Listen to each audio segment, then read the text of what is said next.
I will इस कार्यक्रम का शुरुआत आपसे इस प्रश्न के साथ मैं सबसे पहले आपको मैं बधाई देना चाहता हूं WHO के एग्जीक्यूटिव बोर्ड के लिए चेयरमैन बनने के लिए। ये आपके लिए देश के लिए एक बड़ी उपलब्धि है, देश के लिए बहुत सम्मान की बात है। मैं सबसे पहले आपको इस बात के लिए बधाई देना चाहता हूं।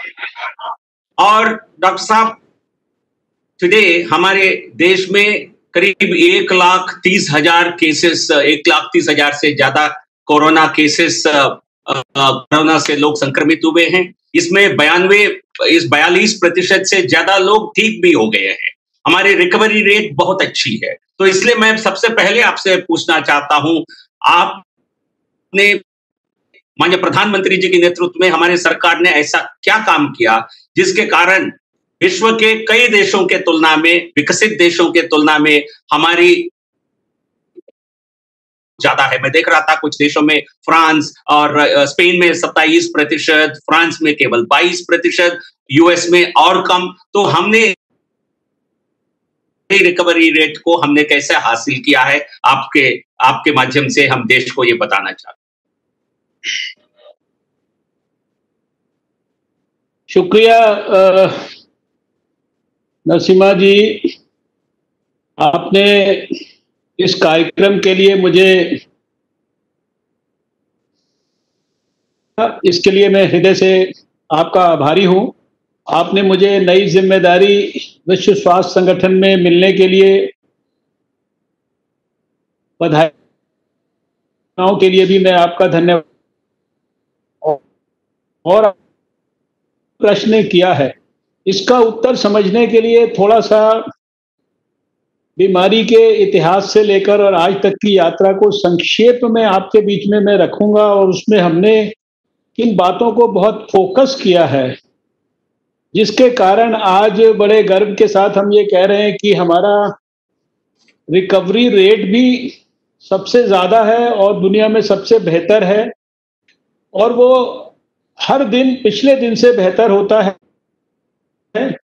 और हमारा जो फैटेलिटी रेट है, मोर्टेलिटी रेट है, या उसको डेथ रेट कह लीजिए, वो भी दुनिया में सबसे कम है। आज जैसा आपने कहा कि रिकवरी रेट हमारा 41-42% के करीब है, और अगर आज पर्टिकुलर आज के दिन की मैं बात करूं तो आज का जो नेशनल एवरेज हमारा फैटेलिटी रेट का है वो 2.9% है, 2.9% है। और इसमें भी बहुत सारे हमारे जो स्टेट्स हैं देश में, उनमें हमारा रिकवरी रेट जो एवरेज 2.9% है, इससे भी कम है। कई जगह पर 1% से भी कम है, कई जगह पर 1 और 2% के बीच में है, और कई जगह पर 2 और 2.5% के बीच में है। कुछ एक स्थानों पर केवल हमारा 2.9 है, इससे थोड़ा ज़्यादा है। और ये आपने ठीक कहा कि अभी 1,30,000 के करीब देश में हमारे केसेस हुए हैं। पहला केस 30 जनवरी को हुआ था और आज लगभग 4 महीने हो गए हैं, और अभी तक हमारे देश में करीब 55,000 जो मरीज हैं इस 1,30,000 में से वो ठीक होकर घर चले गए हैं। लगभग 3,500 और 4,000 के बीच में जो है लोग दुर्भाग्य से मृत्यु का शिकार हुए हैं, और बाकी सब लोग वो एक प्रकार से they are on road to recovery. आने वाले कुछ समय के अंदर वो सब भी ठीक होकर घर चले जाएंगे। इस आंकड़े को दुनिया के किसी भी देश के आंकड़े से आप कंपेयर करेंगे, चाहे बड़े बड़े देशों के आंकड़ों से करेंगे, भारत की 135 अपेक्ष में करेंगे, या दुनिया के अभी जैसे आपने छोटे कई देशों का भी जिनका जो संख्या की दृष्टि से या एरिया की दृष्टि से हमसे बहुत छोटे होंगे। आपने स्पेन का जिक्र किया है, आपने फ्रांस का जिक्र किया, आपने यूके वगैरह बहुत दूसरे देशों का भी जिक्र किया है, अमेरिका का जिक्र किया, रशिया का जिक्र किया। इन सब जगहों पर आंकड़ों की दृष्टि से हमारी जो स्थिति है इन सब देशों से काफ़ी काफ़ी काफ़ी बेहतर है। अब ये स्थिति इतनी बेहतर जो रही है उसके पीछे अगर मुझे आकलन करना हो तो मैं कुछ बातें ज़रूर हाइलाइट करना चाहूँगा। 31 दिसंबर को दुनिया के अंदर सबसे पहले चीन के अंदर, चाइना में ये कहा कि हमारे यहाँ पे कुछ ऐसे निमोनिया के केसेस आ रहे हैं जिनका बारे में हमें कारण समझ में नहीं आ रहा है, उनकी एटियोलॉजी हमें नहीं समझ में आ रही है। और फिर चाइना ने ही सारे दुनिया को विश्व स्वास्थ्य संगठन के 7 तारीख को, 7 जनवरी को इसी साल में बताया कि कोई एक नया कोरोना वायरस है जो कि शायद वाइल्ड लाइफ या एनिमल से ह्यूमन में ट्रांसफ़र हुआ है और इसका ट्रांसमिशन ह्यूमन्स में हो रहा है और शायद उसके कारण ये निमोनिया के केसेस हुए हैं। आपको सुनकर खुशी होगी कि शायद हमने 24 घंटे का भी इंतज़ार नहीं किया और 8 जनवरी को हमने यहाँ हमारे स्वास्थ्य मंत्रालय में अपने एक्सपर्ट्स की जो एक ग्रुप है, जो साल भर में कंटिन्यूअसली मिलता है, कहीं पर भी कोई छोटा भी डिजीज़ आउटब्रेक होता है देश में या देश के बाहर, उसको संज्ञान में लेता है और उसके हिसाब से चिंतन और अगर आवश्यकता हो तो चिंता भी शुरू करता है। हमने 8 तारीख को यहाँ मीटिंग बुलाई। इस कोरोना वायरस के बारे में भी वहाँ विचार हुआ और आने वाले समय में उस समय से हमने कल्पना करना शुरू किया कि क्योंकि पुराने भी हमारे को बहुत सारे अनुभव हैं। आप जानते हैं कि 2003 में सार्स आया, उसके बाद मेर्स वगैरह, बीच में हमारे पिछले साल ही, पिछले 2 सालों से निपा वायरस, ज़ीका वायरस, 2014 में इबोला वायरस, स्वाइन फ्लू का वायरस, H1N1, कई सारे वायरसेस जो है बीच-बीच में आते रहे हैं और इसी प्रकार से उनका शुरुआत किसी दूसरे देश में होती थी और भारत के अंदर भी उन्होंने कभी-कभी अपना एक इबोला का वायरस तो हमने भारत में प्रवेश नहीं होने दिया। निपा वायरस जब पिछले साल केरल में आया, हमने उसको केरल से बाहर नहीं निकलने दिया।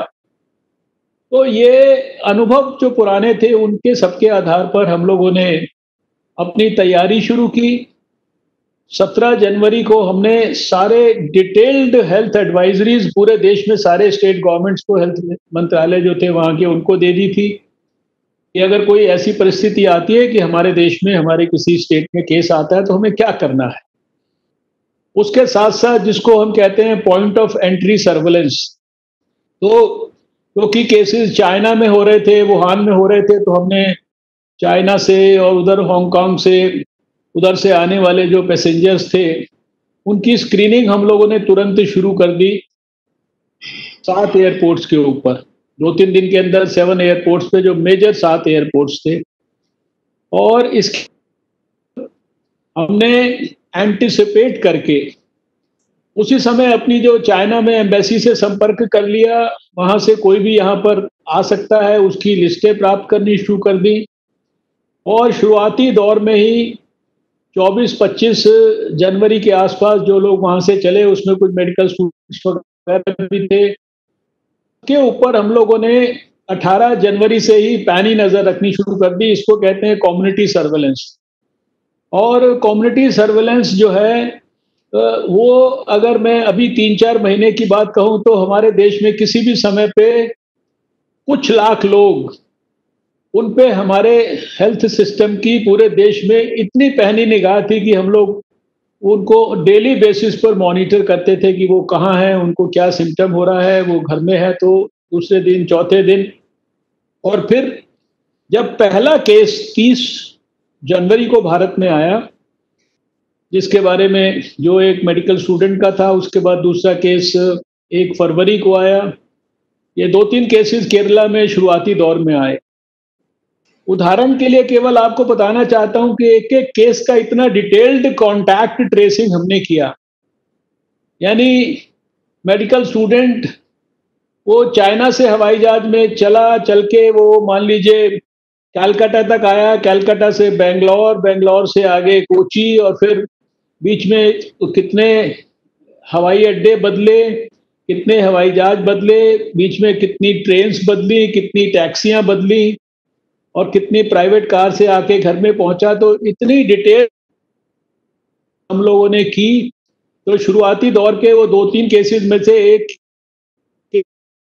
ट्रेसिंग में 162 लोगों को हमने कॉन्टैक्ट किया, और 162 लोगों के ऊपर उनके सिम्टम्स को मॉनिटर किया। उसमें जिसको टेस्ट करने की जरूरत थी, जिसको सर्विलेंस में रखने की जरूरत थी। ये मैंने उदाहरण आपको प्रस्तुत किया कि इस लेवल से हमने जो है अपनी वर्किंग को शुरू किया, क्योंकि हमारा शुरू से ही ये मानना था कि किसी को भी अर्लीस्ट स्टेज में हमको डायग्नोज करना है, और अर्लीस्ट स्टेज के अंदर ही उसको हमें अस्पताल के अंदर लेके जाना है, उसको सब प्रकार की सुविधा देनी है, इलाज देना है। क्योंकि बीमारी एक तो बहुत तेजी से स्प्रेड होती है, और जिस प्रकार से दुनिया से खबरें मिलती थी कि बीमारी को अगर ठीक प्रकार से हैंडल ना किया जाए सही समय पे, तो उसके कारण मृत्यु दर भी बहुत ज़्यादा रह सकती है। इसलिए हमारा शुरू से इस बात के ऊपर फोकस रहा। जो 7 एयरपोर्ट्स पे हमने सर्वेलेंस शुरू किया, वो अल्टीमेटली 30 एयरपोर्ट्स तक चला गया। जो हम जैसे-जैसे एक प्रकार से बीमारी बढ़ रही थी, जहाँ-जहाँ दुनिया में फैल रही थी, उसके हिसाब से हमारा ग्रेडेड रिस्पॉन्स था, प्रोएक्टिव स्ट्रैटेजी थी, प्रीएम्प्टिव अप्रोच थी। और धीरे-धीरे करके एक दिन ऐसा आया जब हम दुनिया की हर फ्लाइट को सर्वेलेंस कर रहे थे, स्क्रीनिंग कर रहे थे। हमने 15,000 से ज़्यादा फ्लाइट्स को स्क्रीन किया, और 15 लाख से ज़्यादा हवाई अड्डों के ऊपर हमने अपने पैसेंजर्स को स्क्रीन किया। इसी तरह से हमने जो समुद्र के रास्ते लोग भारत में आ रहे थे, उनके लिए 12 हमारे जो सी पोर्ट्स थे मेजर, और 65 नॉन मेजर सी पोर्ट्स पे, इन सब पर मिलाकर हम लोगों ने करीब 48,000 लोगों को हम लोगों ने स्क्रीन किया। और साथ में जिस दिन पहला केस नेपाल में आया, तो समय में हमने अपने सारे बॉर्डर्स, जो 5 स्टेट के साथ नेपाल के थे, वहां पर हम लोगों ने बॉर्डर्स पर स्क्रीनिंग शुरू की। जो जब हमने अंतिम जब आंकड़ा प्राप्त किया, तब 22 लाख लोग हम लोग स्क्रीन कर चुके थे जब ये लॉकडाउन वगैरह हुआ। यानी आप अंदाजा लगा सकते हैं कि किस लेवल पर भारत ने जागरूकता दिखाई। कोई हमने किसी प्रकार का चांस नहीं छोड़ा। हर सिम्टम, हर जो संभावित पेशेंट के बारे में टेस्टिंग करना, हर उसके कॉन्टैक्ट को देखना, आइसोलेट करना, उस पर पैनी नजर रखना, उसको कम्युनिटी सर्विलेंस में रखना, उसको अर्ली ट्रीटमेंट देना, और फिर समय समय पर जितने भी लेटेस्ट इसके बारे में जानकारियां हो सकती थी, उनका लाभ अपनी जो गाइडलाइंस है उनको मॉडिफाई करके हमने देने का प्रयास किया। और उसका परिणाम भी हमको मिला है कि 135 करोड़ के देश में अभी 4 महीने के बाद हमारे केसेस की संख्या भी आपके सामने है। हमारे रिकवरी रेट के बारे में भी आप समझ सकते हैं। और जिस तरह से मैं देख रहा हूं कि ये रिकवरी रेट, अगर हमारी आप 4 बजे की प्रेस कॉन्फ्रेंसेस को याद करिए, तो 4 बजे थोड़े समय पहले 9%, 10% तक के रिकवरी रेट की हम बात करते थे, और हर प्रेस कॉन्फ्रेंस में पिछले दिन से बेहतर होता जाता था। ये भी आप सब लोग, सारा देश लगातार देख रहा है। आने वाले समय में ये रिकवरी रेट और ज्यादा बेहतर होगा, ये मुझे पूरी आशा है। धन्यवाद, धन्यवाद डॉक्टर हर्षवर्धन जी। जिस प्लानिंग के तहत देश ने इतना बड़ा सक्सेस अचीव, इसलिए मैं चाह रहा था कि आप देश को ये सब बताएं। मुझे वो दिन याद आ रहा है जिस दिन पार्लियामेंट्री पार्टी के हमारी मीटिंग में मार्च के पहले सप्ताह के मीटिंग में आपने एक बड़ा प्रेजेंटेशन दिया था, और जिस प्रकार की तैयारी का आपने जानकारी दी, तो हम सब आश्चर्यचकित हुए। और माननीय प्रधानमंत्री जी सबसे पहले उनको उसी समय उन्होंने कहा कि देश के सामने ये बड़ी एक संकट आने वाली है, बड़ी आपदा है। हम किसी को ऐसा नहीं लगना चाहिए, ये भारत के लिए कोई खतरा नहीं है, तो तैयार रहिए। तो देश ने, भारत सरकार ने, माननीय प्रधानमंत्री जी के नेतृत्व में जो तैयारी की, यही एक बड़ा कारण है। पूरे विश्व के सामने आज हम एक रोल मॉडल के तहत हम उभर गए हैं। और मैं उस समय का याद करना चाहूंगा जो 70 के दशक में, 60 के दशक में, इवन 80 के दशक में भारत को एक लैगर्ड्स कंट्री के रूप में देखा जाता था। सबसे पीछे रहने वाले देश, मतलब किसी का निर्मूलन करने में हमारी गिनती सबसे आखिरी में होती थी। Small pox, we were one of the last countries to eradicate small pox. 1974 में 3 महीने के अंदर 15,000 लोगों की मृत्यु हुई केवल 3 प्रदेशों में, बिहार, उड़ीसा में और वेस्ट बंगाल में। आज जिस प्रकार की सक्सेस आपने पाया है, ये आप, भारत सरकार, माननीय प्रधानमंत्री, आप सब तारीफ के काबिल है। और मैं स्पेसिफिकली आपसे लॉकडाउन संबंधित एक सवाल पूछना चाहता हूं डॉक्टर साहब। लॉकडाउन कई देशों ने किया है, यूके ने किया है, फ्रांस ने किया है, कई देशों ने लॉकडाउन किया है। फिर भी वहां जो मृत्यु दर है उन देशों में, और जो संक्रमण जिस तेजी से वहां बढ़ा है, ऐसा हमारे यहाँ नहीं हुआ है। हमने बहुत लॉकडाउन के कारण हमने बड़ी सक्सेस हमने पाया है। और इसलिए मैं जानना चाहता हूं, हमारे लॉकडाउन ऐसा क्या था, और लॉकडाउन के समय हमने ऐसा कौन सा काम किया जो बाकी देश शायद नहीं कर पाए। इसके ऊपर थोड़ा रोशनी डालेंगे तो लाभदायक होगा।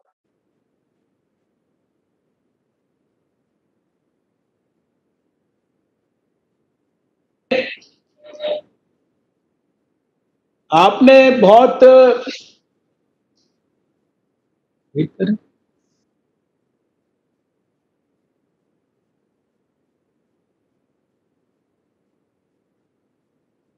डॉक्टर साहब बोलिए। मैं, आपको सुनाई दे रहा है? बिल्कुल सुनाई दे रहा है, बोलिए। आपने बहुत ठीक प्रश्न किया। देखिए, हम सबका बहुत सौभाग्य है कि हमारे पास नरेंद्र मोदी जी जैसा एक बहुत ही कर्मठ, योग्य, विजनरी, एक ऐसे ईमानदार नेता हैं जो बड़े से बड़ा भी निर्णय जो देश हित में हो, समाज हित में हो, जनता के हित में हो, उसको लेने में ना तो 1 मिनट की देरी करते हैं, ना ही थोड़ा सा संकोच करते हैं। बस निर्णय वो जनता के हित में होना जरूरी है।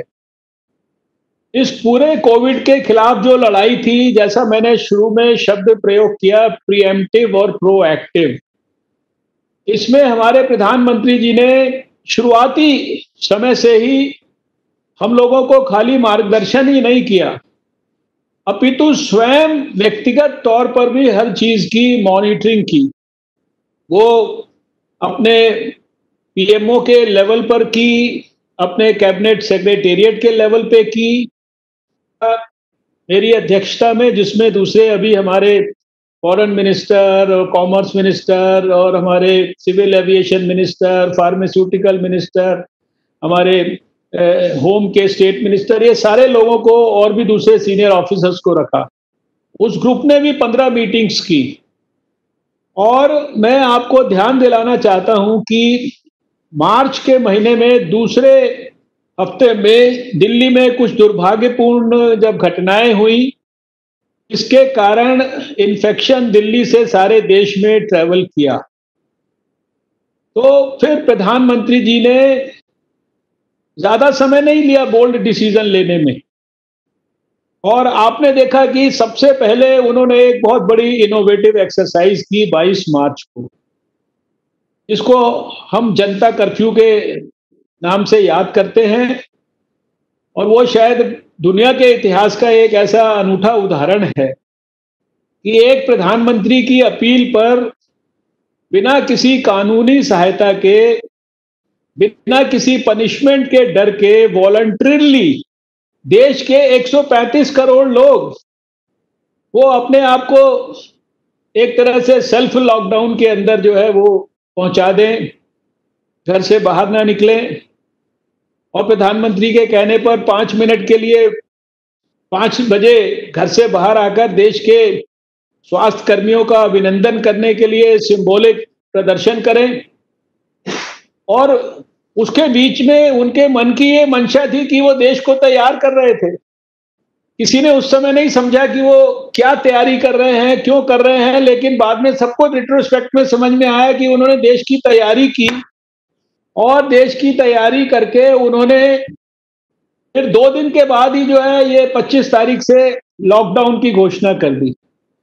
उसके लिए फिर से अपील की और जिस प्रकार से उनके व्यक्तित्व को भारत के लोगों ने 2-2 बार उनको प्रधानमंत्री बना के स्वीकारा है, उनके विजन को एप्रिशिएट किया है, लोगों ने उसको अक्षरशः पालन किया और लॉकडाउन सफल हुआ।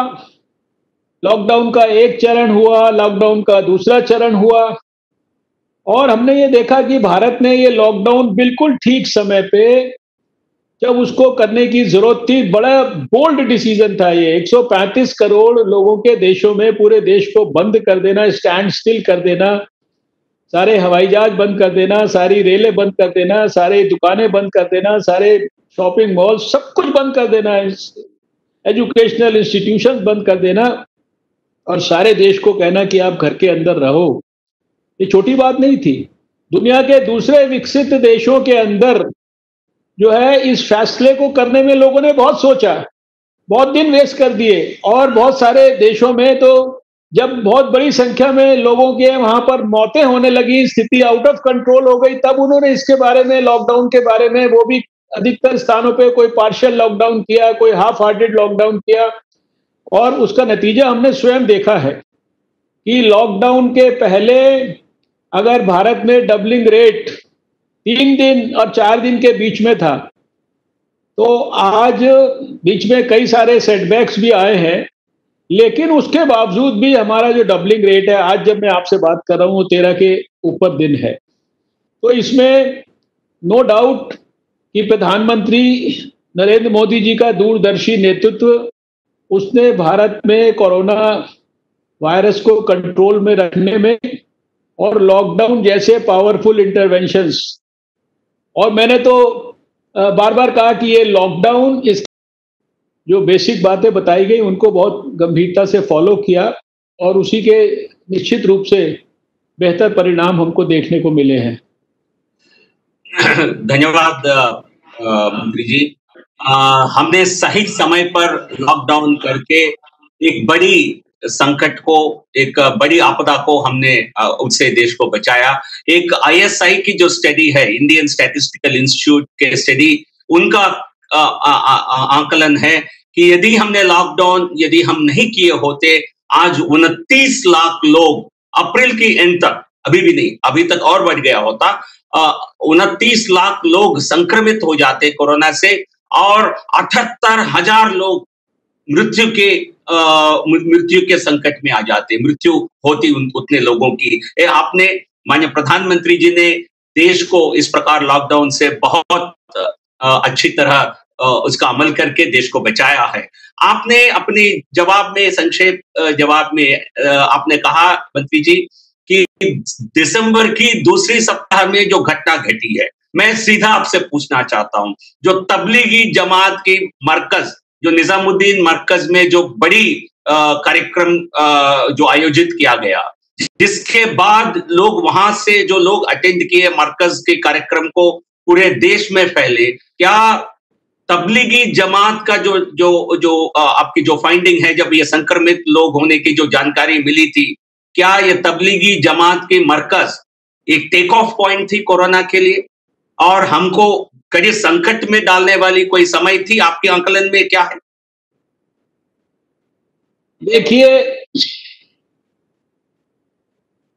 देखिए अब सच बात यह है कि ये बात पुरानी हो गई है, इस पे चर्चा भी बहुत हो चुकी है, इसका विश्लेषण भी बहुत हो चुका है।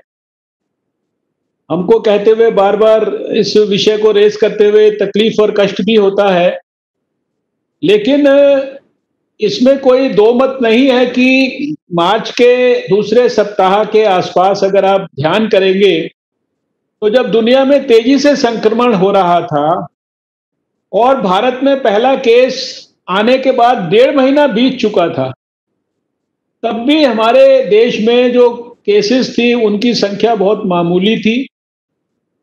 थोड़े से स्टेट्स में थोड़े से केसेस थे और उस समय ये दुर्भाग्यपूर्ण, दुखद और गैर हुई। और इस घटना में जहां पर ये घटना हुई वहां पर ना तो कोई सोशल डिस्टेंसिंग थी। दिल्ली में कानूनन भी उस समय ऐसी स्थिति थी कि शायद 10-15 से ज्यादा लोग कहीं एक साथ इकट्ठे नहीं हो सकते थे और उस समय कम से कम 1-1.5 दर्जन देशों के लोग वहां पर आए हुए थे। और आप जानते हैं कि वो समय जो था, सारे दुनिया में बहुत सारे देशों से जो आने वाले लोग हैं वही बीमारी भारत में ला रहे थे और उन सोशल डिस्टेंसिंग के हजारों लोगों के साथ मिलजुल कर रहना एडमिनिस्ट्रेशन की बगैर सूचना जानकारी के, और फिर वो जब जानकारी मिली उसके बाद उनको वहां से हटाया भी गया। बहुत सारे लोग वहां से पहले ही अपने हिसाब से जा चुके थे और उसके कारण शायद सारे देश में हर प्रांत में केसेस की अचानक संख्या बढ़ी। लेकिन मैं देश में सभी स्टेट गवर्नमेंट्स को और उनके विशेषकर स्वास्थ्य मंत्रालय जो है उनको, और जो इस काम के अंदर होम मिनिस्ट्री की और